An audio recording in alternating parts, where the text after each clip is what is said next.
اور سوچتا ایک دن جب میں حکمران بنا تو یہ سب غلطیاں کبھی نہیں دہراؤں گا۔ یہی سوچ آگے چل کر ہندوستان کی تاریخ بدلنے والی تھی۔ شیر شاہ ایک زمانے میں مغل دربار بھی گیا۔ وہاں اس نے ہمایوں کو دیکھا، خوبصورت، نرم دل لیکن کمزور فیصلہ سازی والا شخص۔ وہیں شیر شاہ نے ذہن میں لکھا، یہ لڑکا حکومت تو کر سکتا ہے لیکن سلطنت نہیں سنبھال سکتا۔ یہ وہ ہڈن انسائٹ تھا جس نے آگے چل کر پورے ہندوستان کا نقشہ بدل دیا۔ اب حالات بدل رہے تھے۔ جاگیردار، سردار، زمیندار سب شیر خان یعنی شیر شاہ کی صلاحیتوں سے متاثر تھے۔ لوگ اسے اپنا محافظ سمجھنے لگے تھے۔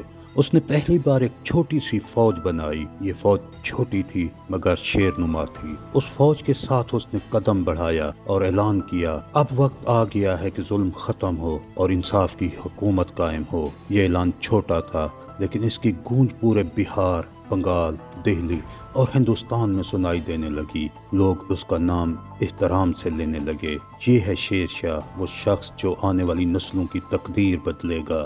رات بھر چلنے والی تھکن ابھی جسم سے نکلی نہیں تھی، لیکن جیسے ہی سورج کی پہلی کرن افق سے نکلی، شیر خان پوری طاقت سے گھوڑے پر سوار ہوا۔ وہ آج ایک نئے امتحان کے لیے نکل رہا تھا۔ اس کے سامنے ایک چھوٹا سا علاقہ تھا، ایک جاگیر جس پر سالوں سے ڈاکوؤں کا قبضہ تھا۔ یہ پہلا موقع تھا جب اسے خود ایک علاقے کو آزاد کرانا تھا۔ لوگ حیران تھے کہ یہ دبلا سا لڑکا کیا کرے گا، مگر شیر خان کے چہرے پر عزم کی وہ روشنی تھی جو صرف ان لوگوں کے چہروں پر نظر آتی ہے جنہیں اپنے مقدر پر یقین ہو۔ اس کے پاس صرف 20 سپاہی تھے، دشمن 300 سے زیادہ، لیکن شیر خان نے جنگ سے پہلے اپنے سپاہیوں کو جمع کیا اور کہا، جنگ میں تعداد نہیں، دل کی آگ کام آتی ہے۔ آج ہم اپنی قسمت خود لکھیں گے۔ یہ الفاظ سپاہیوں کے دل میں بجلی بن کر اترے۔ جنگ شروع ہوئی۔ ڈاکو پہاڑی کی چوٹی پر تھے، وہ اوپر سے تیر برسا رہے تھے، زمین کے نیچے دھول اڑ رہی تھی، لیکن شیر خان آگے آگے تھا، ڈھال اٹھائے، گھوڑا دوڑاتے ہوئے۔ ایک تیر آ کر اس کے کندھے کے پاس گرا، لیکن وہ نہ رکا، نہ پلٹا، نہ سہم کر پیچھے ہٹا۔ اس نے یہ ثابت کرنا تھا کہ شیر کسی خوف کے آگے نہیں جھکتا، خوف شیر کے آگے جھکتا ہے۔ 2 گھنٹے کی لڑائی کے بعد پہلی بار پورا علاقہ آزاد ہو گیا۔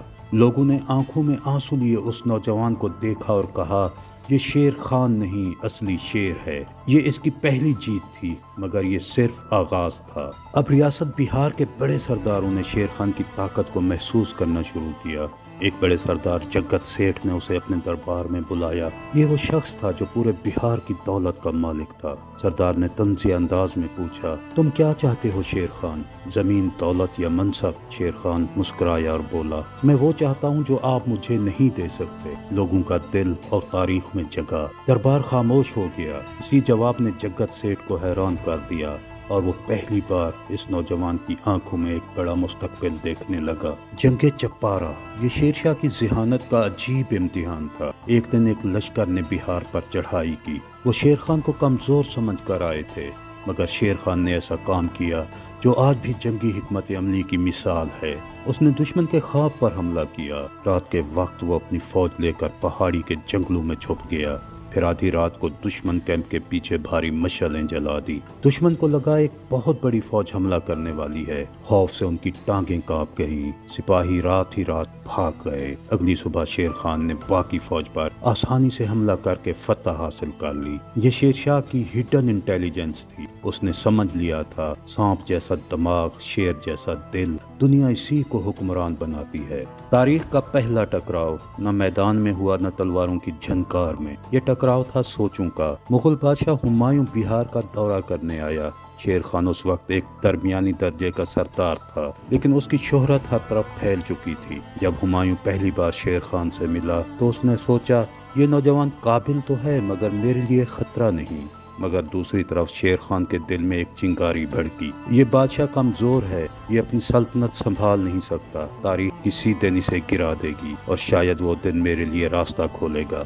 ہمایوں کو اندازہ نہیں تھا کہ اس کے سامنے کھڑا یہ نوجوان چند سال بعد اس سے پورا ہندوستان ہی چھین لے گا۔ یہ وہ کارنامہ تھا جس نے شیر خان کو عوام کا ہیرو بنا دیا۔ اس دور میں بہار اور بنگال کے درمیان ایک خطرناک خطہ تھا، جہاں ڈاکو، بغاوتیں اور لٹیروں کا راج تھا۔ لوگ خوف سے رات رات کو سفر نہیں کرتے تھے۔ قافلے لٹ جاتے، عورتیں اغوا ہو جاتی، بازار بند رہتے، تجارت ختم ہو رہی تھی۔ شیر خان نے اعلان کیا، جب تک میں زندہ ہوں اس علاقے میں کوئی مسافر خوف میں نہیں جیے گا۔ پھر وہ دن رات گشت کرتا، چھاپے مارتا، لٹیروں کو پکڑ کر درختوں سے لٹکا دیتا، مجرموں کو سزا دیتا اور بے گناہوں کا سہارا بنتا۔ 6 مہینے بعد پورا راستہ محفوظ ہو گیا، قافلے چل پڑے، بازار آباد ہو گئے، تاجر خوش ہو گئے۔ لوگ کہتے تھے اگر یہ نوجوان حکمران بن جائے تو پورا ہندوستان سنور جائے گا۔ یہ تعریفیں شیر خان کے لیے طاقت نہیں تھی، یہ ذمہ داری کا بوجھ تھی۔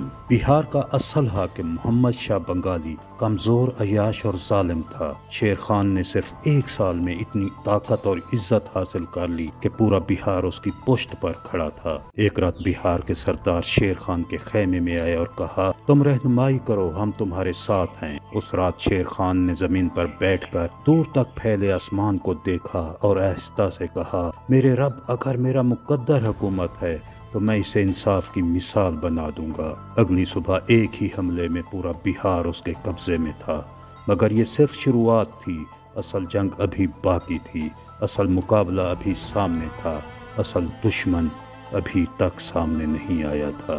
رات ڈھل رہی تھی اور سورج کی پہلی کرن ہندوستان کی سرزمین پر پھیلنے سے پہلے سورج کے پیچھے ایک اور روشنی جاگ رہی تھی، حسن خان کا بیٹا شیر خان۔ یہ وہ دور تھا جب پورا خطہ پستی، ناانصافی اور بھاری ٹیکسوں کا بوجھ اٹھا رہا تھا۔ زمین زرخیز تھی مگر جیبیں خالی تھی، لوگ محنت کرتے تھے مگر محنت کا پھل لٹ جاتا تھا، اور شیر خان یہ سب چپ چاپ دیکھنے والوں میں سے نہیں تھا۔ شیر خان بچپن سے دیکھتا آیا تھا کہ قافلے لٹتے ہیں، تاجر چوری کے ڈر سے سفر نہیں کرتے اور تجارت جمود میں ہے۔ ایک دن وہ اپنے معتمد ساتھیوں کے ساتھ بیٹھا اور بولا اگر راستے محفوظ ہو جائیں تو یہ ملک خود کھڑا ہو سکتا ہے، تلوار سے نہیں انصاف سے طاقت بنتی ہے۔ اسی دن وہ ڈاکوں اور قزاقوں کے خلاف جنگ شروع کر دیتا ہے۔ وہ ہر گاؤں، ہر درے، ہر جنگل میں اپنی آنکھیں بچھا دیتا ہے۔ چند مہینوں میں وہ جگہیں جن کے نام سن کر لوگ کانپتے تھے، اب وہاں سے قافلے راتوں کو بھی گزرنے لگے تھے۔ ایک بڑھیا اپنی اونٹنی پر گزرتے ہوئے بولی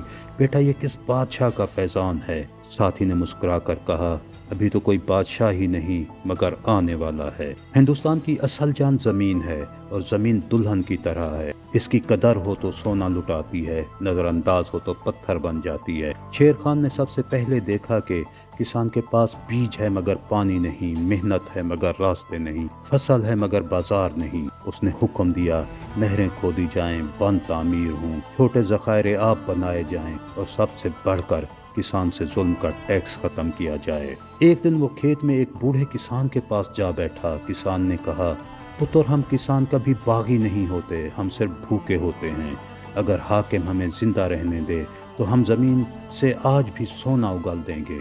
اس دن شیر خان دیر تک خاموش رہا اور دل میں فیصلہ کر لیا کہ ہندوستان میں کسی کا سر جھکا نہیں رہے گا۔ یہ وہ دور تھا جب چھوٹے راجے اور مقامی سردار غریبوں کے مال پر ڈاکہ ڈالنا اپنا حق سمجھتے تھے۔ کہیں زبردستی بیگار لی جاتی، کہیں مجبور کسانوں کی بیٹیاں نوکرانی بنا لی جاتی، کہیں کمزور آدمی کو بس اس لیے سزا مل جاتی کہ اس کے پاس سفارش نہیں تھی۔ شیر خان نے ان سب کے سامنے ایک ہی جملہ رکھ دیا جو طاقت کمزور و بے سہارا کو دبائے وہ طاقت نہیں بیماری ہے، اور بیماری کا علاج صرف ایک ہے کاٹ دینا۔ صبح بنگال کی طرف سے چلنے والی ہوا میں ایک عجیب سی گھمسان کی آہٹ تھی، جیسے فضا خود بتا رہی ہو کہ ہندوستان کا سب سے طاقتور تخت لرزنے والا ہے۔ شیر خان اب محض ایک قبائلی سردار نہیں رہا تھا، وہ اب عوام کے دلوں میں دھڑکتی ہوئی طاقت تھا، ایک ایسا شخص جس کے آنے سے ظلم کی رات چھوٹی ہو جاتی تھی اور مظلوم کے دن لمبے ہو جاتے تھے۔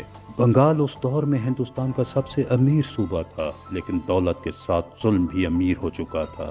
ٹیکس اتنے زیادہ تھے کہ کسان اپنی بیویاں بیچ دیتے، تاجر اپنی عزت گروی رکھ دیتے اور عام آدمی صرف 2 وقت کی روٹی کے لیے زندگی کا سودا کرتا تھا۔ یہ وہ بنگال تھا جسے سلطان محمود شاہ اور اس کے طاقتور عمرا نے لوٹ کھسوٹ کا اڈا بنا دیا تھا۔ لوگ سر جھکائے زندہ تھے اور یہی وہ زندگیاں تھیں جنہیں شیر خان زندہ دیکھنا چاہتا تھا، صرف سانس لیتے ہوئے جسم نہیں۔ بنگال کے دربار میں خبریں پہنچنے لگی، شیر خان نے پورب کے قلعے لے لیے، اس کے ساتھ ہزاروں سپاہی نہیں، عوام کھڑی ہو رہی ہے، اس کے آنے سے پہلے ہی راستے صاف ہو جاتے ہیں۔ دربار کے وزیروں نے ایک دوسرے کی طرف دیکھا اور ایک بوڑھا وزیر ہولے سے بولا، یہ شخص تلوار سے نہیں لوگوں کے دلوں سے فتح کرتا ہے، ایسے آدمیوں کو روکنے کے لیے فوجیں نہیں چلتی، دعائیں چاہیے ہوتی ہیں، اور یہاں دعائیں ختم ہو چکی ہیں۔ اگر بنگال ایک دروازہ تھا تو چونر قلعہ اس دروازے کا بڑا تالا تھا۔ یہ قلعہ پہاڑی کی چوٹی پر مضبوط دیواروں کے ساتھ کھڑا تھا۔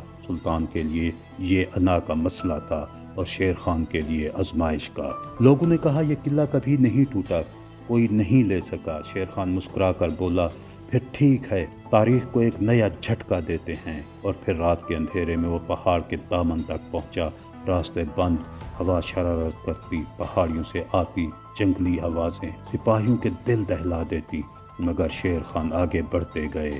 ایک نوجوان سپاہی نے ڈرتے ہوئے پوچھا، خان صاحب اگر ہم ناکام ہو گئے تو؟ وہ رکا، مڑا اور وہ تاریخی جملہ کہا جس نے اس رات بغاوت کو طاقت میں بدل دیا، ناکام وہ ہوتا ہے جس کا مقصد اس سے بڑا ہو، جسے وہ پانے کی ہمت نہ کرے، اور میرا مقصد ہندوستان کو جگانا ہے، میں کیسے ناکام ہو سکتا ہوں؟ تاریخ کہتی ہے چونر قلعہ آخری بار گرایا اور پھر ڈھہ گیا۔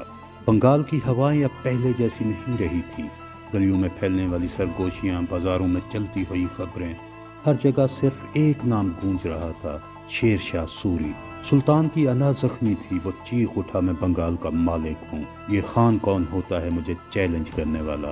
گزرا نے ڈرتے ڈرتے کہا، جہاں رعایا کسی اور کے قدموں کی دھول بھی عزت سمجھے، وہاں کوئی بادشاہ نہیں رہتا۔ سلطان آگ پر گولا ہو گیا، اس نے جنگ کا اعلان کر دیا۔ شیر شاہ سوری نے اپنی فوج کے سامنے کھڑے ہو کر کہا، آج کی جنگ زمین کے لیے نہیں، لوگوں کے لیے ہے۔ آج ہم وہ قرض اتاریں گے جو درد مندوں سے اٹھتا ہے، جو آہوں سے بھرتا ہے، جو بے بسی کی راتوں سے ٹپکتا ہے۔ سلطان کے پاس ہتھیار زیادہ، فوج زیادہ، گھوڑے زیادہ، مگر ہمت کم تھی۔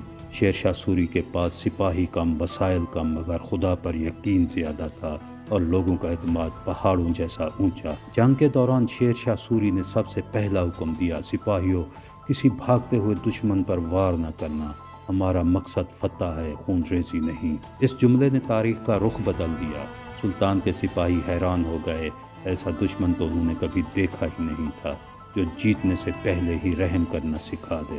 شیر شاہ کے بنگال پر قبضے کے بعد پورا ہندوستان ایک نئی صبح کی طرف جا رہا تھا۔ بنگال پر قبضہ کرنے کے بعد شیر شاہ نے کچھ ضروری اقدامات اٹھائے، جن میں نمبر 1، زمین کی اصلاحات۔ کسان کے ساتھ ظلم ختم کیا گیا، زمین کے حقوق صاف اور واضح کیے گئے، زمیندار جو ظلم کرتے ان پر سختی کی گئی، مگر انصاف کے اصول کے مطابق۔ ہر گاؤں میں ایک نمائندہ مقرر ہوا جو کسان کے مسائل سنتا۔ کرنسی اور تجارت۔ شیر شاہ نے ہندوستان میں پہلی مرتبہ معیاری سکہ روپیہ متعارف کروایا۔ پہلی بار ہر علاقے میں ایک جیسی کرنسی چلی، تجارت آسان ہوئی، لوگ خوش ہوئے۔